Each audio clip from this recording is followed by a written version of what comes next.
Il y a, avec les musées, ça provoque des rendez-vous, des rencontres qui nous éveillent, qui nous rendent plus sensibles à ce que nous ne voyons pas, simplement. D'ici, de partir de maintenant jusqu'au 29 mai, il y a l'exposition itinérante Les Voies parallèles qui nous amène à la rencontre des Autochtones du Québec. Pour nous en parler, nous recevons celle qui a produit cette exposition-là, Laurence Despelteaux-McAvoy, ainsi que Marie-Pierre Rioux qui nous accueille au Musée du Haut-Richelieu. Ici Luc Archambault, bienvenue à cette nouvelle production de Studio Saint-Jean. Ici Louis Lemieux, votre fier député de Saint-Jean à l'Assemblée nationale du Québec.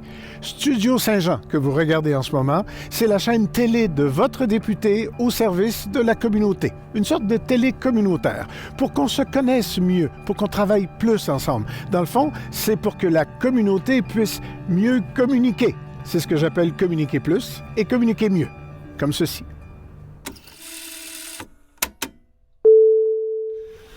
Bonjour Marie-Pierre, merci de nous recevoir au musée pour cette nouvelle exposition qui s'appelle Les Voies parallèles.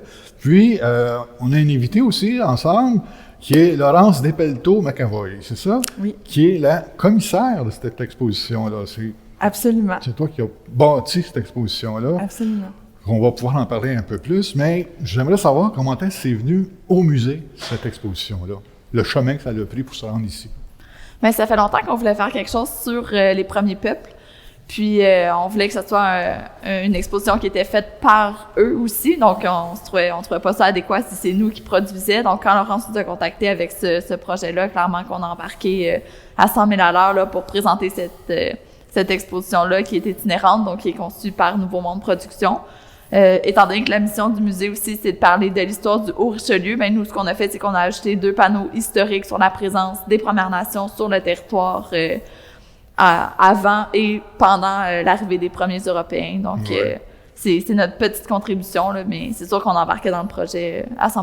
Bien, en tout cas, c'est un beau projet. Ce que j'ai pu voir tantôt en faisant le tour un peu, c'est vrai qu'ici, le Haut-Richelieu, ben, c'était une route avec d'autres territoires, j'imagine, autochtones. C'était le chemin, l'autoroute de l'époque. Puis, l'exposition doit en parler un peu, j'imagine, de la présence des Autochtones au Québec, de ces cultures-là qu'on a perdu de vue depuis plusieurs années, malheureusement, mais qui nous reviennent, ils reprennent un nouveau chemin pour venir nous parler, puis ils sont venus à travers toi. Oui, absolument. C'est plutôt moi qui a dû aller vers eux pour les convaincre d'embarquer dans le projet. Mais oui, effectivement, on aborde la notion du territoire, mais vraiment dans un sens plus large que la revendication des droits ancestraux. Bien sûr, on en parle, mais le territoire, il faut comprendre que le territoire, pour les Autochtones, c'est fondamental à leur identité. Tout y est rattaché, les langues, la philosophie, la culture, la spiritualité, le manger, la médecine, et etc. Donc, c'est vraiment le territoire. C'est essentiel à la pérennité des cultures autochtones, et vous allez voir que ça ressort pratiquement dans chaque aspect qu'on touche, que ce soit la gouvernance, les langues, la santé-sécurité, les traditions juridiques, tout prend naissance pratiquement là, dans le territoire. Donc, c'est vraiment fondamental. Là. Donc, ça veut dire que chaque communauté, on va appeler ça de même, chaque communauté avait son territoire, j'imagine. Moi, je vois avec les bandes dessinées que j'ai dans ma tête, là. Mais donc, je sais pas, moi, telle communauté, supposons qu'elle était dans le Haut-Richelieu, côtoyait telle autre communauté qui était parente à côté. Mais est-ce qu'il y avait des langues communes? Est-ce qu'il y avait des coutumes communes? Ou s'il y avait chacun leur identité par rapport au territoire qu'ils occupaient? Ou... Exactement. Chacun a une identité propre au territoire qu'ils habitent, parce que chaque territoire est différent. Okay. Cependant, il y a et je ne suis pas une experte et je ne veux pas non plus parler pour les Autochtones, hein, mais ce que j'ai compris fondamentalement, c'est qu'il y a des familles linguistiques, et donc quelques nations ensemble peuvent reconnaître le langage de l'autre et se comprendre mutuellement. Mais aussi, il faut savoir qu'il y a une pluralité de réalités autochtones, justement par le fait que, leur identité s'est forgée avec le territoire, avec leur histoire, avec plein de facteurs. Donc, c'est faux de penser que c'est la culture autochtone, c'est vraiment les cultures autochtones. C'est ça, c'est les cultures autochtones à ce moment-là. C'est pas mal plus diversifié, là. Parce que nous, à la petite école, on apprenait, il y avait les Hurons, les Iroquois, bon, c'est ces noms de communautés-là. Mais on a de la misère à s'imaginer qu'un Huron, moi, il va parler Huron, exemple, j'imagine, puis les Iroquois, ils ne pouvaient pas se comprendre parce qu'il y avait deux langues différentes, parce qu'à cause, ils étaient sur deux territoires différents. Ça va à ce point-là, j'imagine. Mais en fait, il faut comprendre que les Hurons, les Wendat maintenant, aujourd'hui, qui veulent se faire appeler, font partie de la famille iroquoise. Ah, tu vois? Ouais. Donc, c'est vieux, c'est très complexe, l'histoire autochtone, et c'est complexe. Il y a beaucoup de choses à savoir qu'on nous a justement pas appris à l'école. Les choses évoluent, cependant. On l'a entendu, Madame Prudence Anis, là, elle fait part qu'elle sent vraiment, elle est directrice d'un collège par et pour les Autochtones, donc le collège Kiyuna. Et elle nous a vraiment dit qu'elle sent vraiment un réel momentum, des réelles avancées, que les gens sont sincères, ils le font pas juste pour par curiosité, là. Ou par notoriété publique, comme on fait ci, mais finalement il se passe pas grand-chose. Non, les gens ont vraiment envie de faire leur part, puis de. On sent ça. Ce mouvement-là est sur sa lancée depuis un certain temps, mais là on dirait qu'on vient de le réaliser, ou on commence. On fait juste commencer à le réaliser tant qu'à moi. Donc, écoute,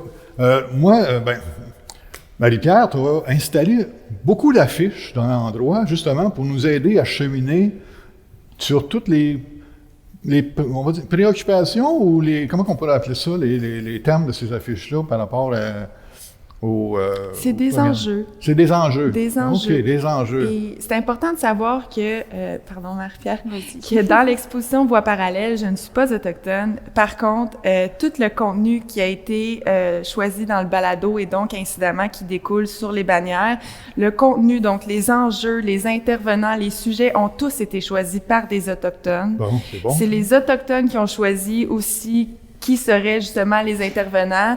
Et pour, comme on l'a dit, il y a une pluralité de réalités, beaucoup de nations, beaucoup de communautés. On a essayé d'avoir une belle représentativité des nations autochtones au Québec.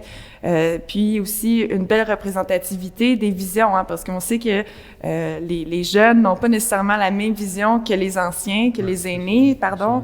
Donc, on a essayé d'avoir des gens de tous horizons, de toutes générations, pour qu'on puisse avoir vraiment une vue d'ensemble de tout ça. Et c'est pourquoi vous voyez sur les bannières qu'il y a des codes QR.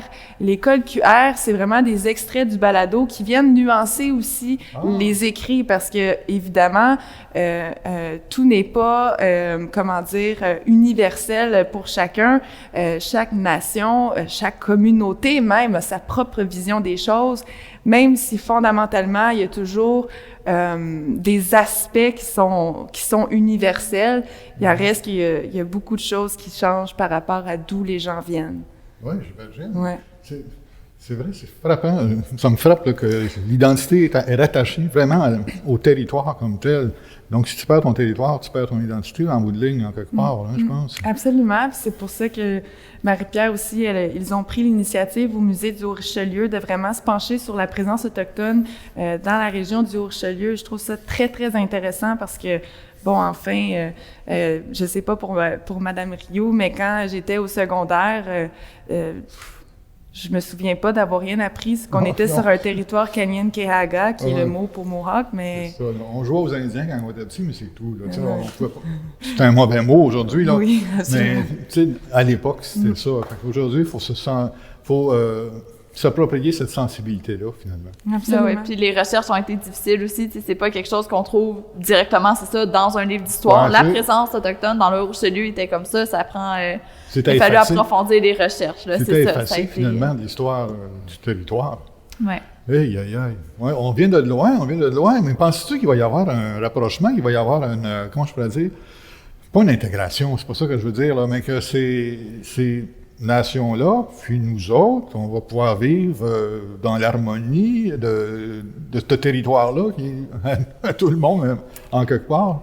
Ben écoutez, c'est un peu le but du projet, c'était de sonder le terrain, c'est-à-dire, oui, on regarde ce qui s'est passé, mais est-ce que c'est possible d'aller ensemble de l'avant? Voix parallèle, le titre du projet porte cette intention-là, c'est-à-dire on veut pas intégrer les Autochtones à la société québécoise. On veut qu'ils restent leur propre, qu'ils gardent leur propre identité. En fait, le droit à l'autodétermination, c'est ça, le droit de s'autogouverner, que ce soit pour la santé, les services sociaux, l'éducation et tout ça. C'est eux autres qui connaissent leurs propres besoins. Absolument. Puis, Voix parallèle, c'est inspiré de la bannière Wampum à deux voix. Le wampum est un objet, et j'espère que je vais bien l'expliquer, là, mais est un objet sacré pour les Autochtones qui représente souvent des alliances. Oui. Et le wampum à deux voix, c'est toujours fait en peau d'animal. Le wampum à deux voix, je vais utiliser mon bras ici, il y a 2 lignes de perles mauves qui représentent comme 2 canaux qui sont côte à côte sur la rivière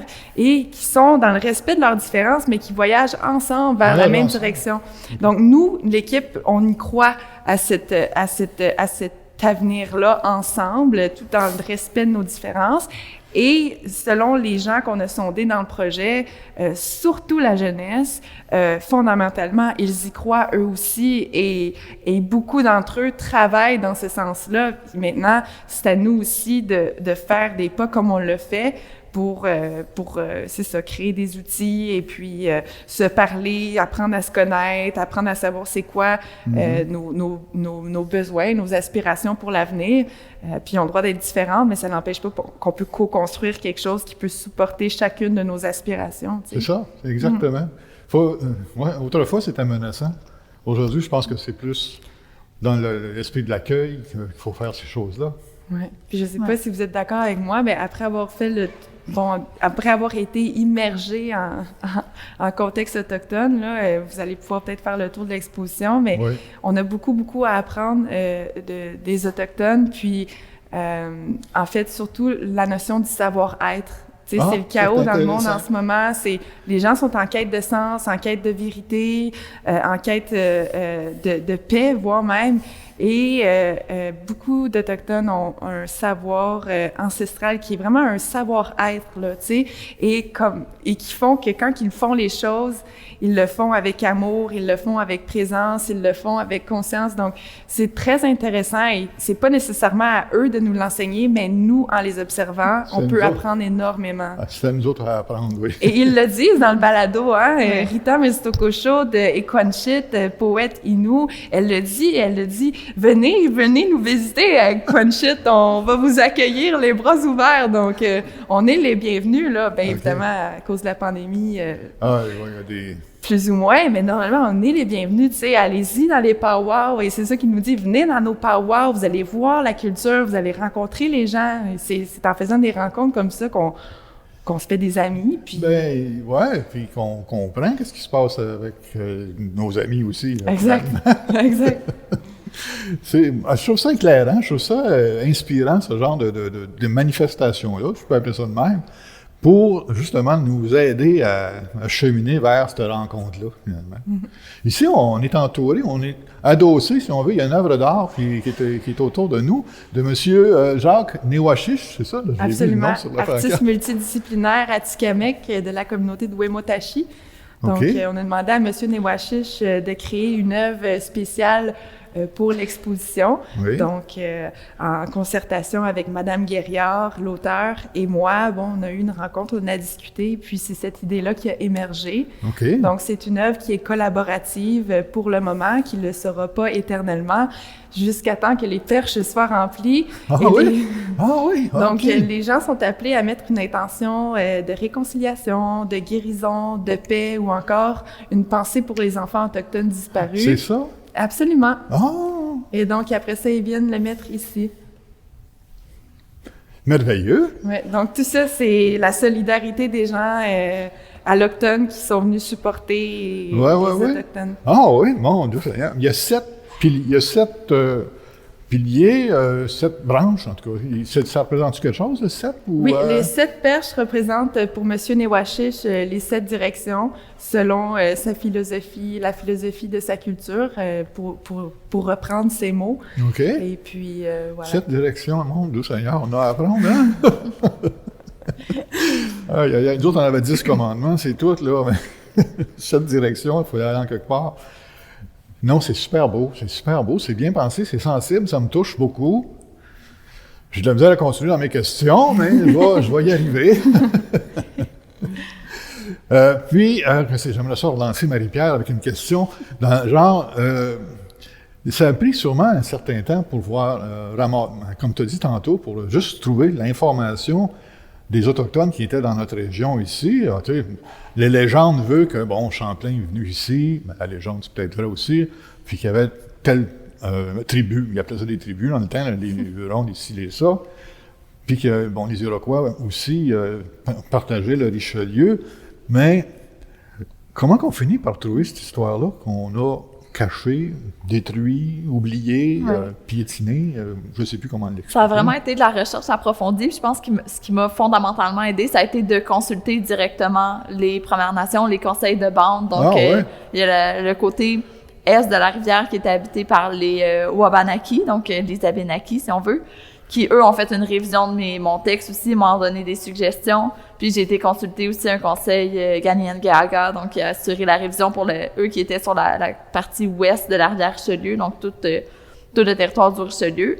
qui sont maintenant plus dans le coin de Kanawake et compagnie. Donc ça a vraiment été le point tournant. Là, on voit vraiment, ça met un éclairage aussi sur les conflits qu'il y avait à l'époque, comment la ville s'est développée, comment ils ont été des alliés militaires tout au long des premières années, premières centaines d'années et plus d'habitation, d'arrivée des Européens qui étaient des alliés.